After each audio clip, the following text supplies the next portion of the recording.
Hi KFC chicken தான் try பண்ணியிருந்தேன்.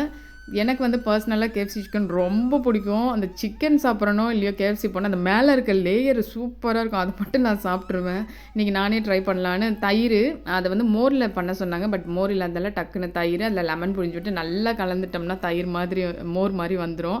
அதில் ஒரு முட்டை, இஞ்சி பூண்டு பேஸ்ட்டு, தனி மிளகாத்தூள், கரம் மசாலா, பெப்பர் வந்து நான் நிறைய வீட்டிலே அரைச்சதை அதை நிறைய சேர்த்துட்டு நல்லா கலந்து விட்டோம் உப்பெல்லாம் சேர்த்து. இந்த கேஎஃப்சி சிக்கனில் எப்படி கொடுப்பாங்களோ அதே மாதிரி நான் பீசஸ் எல்லாம் அந்த லெக்கெல்லாம் கட் பண்ணி வாங்கிட்டு வர சொல்லியிருந்தேன். நான் கொஞ்சமாக தான் எடுத்து ஃபஸ்ட்டு ட்ரை பண்ணுறதால கொஞ்சமாக நல்லா மேரினேட் பண்ணி 1.5 மணி நேரம் கிட்ட மேரினேட் பண்ணிட்டேன்.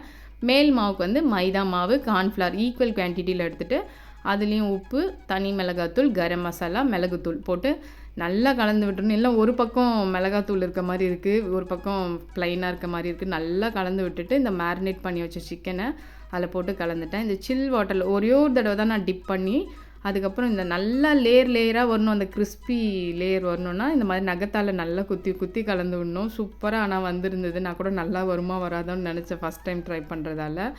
நல்லா எண்ணெயில் போட்டு நான் கொஞ்சம் சிம்லே வச்சு லைட்டாக மீடியம் ஸ்லிம்மில் வச்சு நல்லா பொரித்து எடுத்துட்டேன். நல்லா கோல்டன் கலர் வர வரைக்கும் பொரித்தேன். சூப்பராக வந்து உள்ளெல்லாம் சூப்பராக வெந்திருந்தது.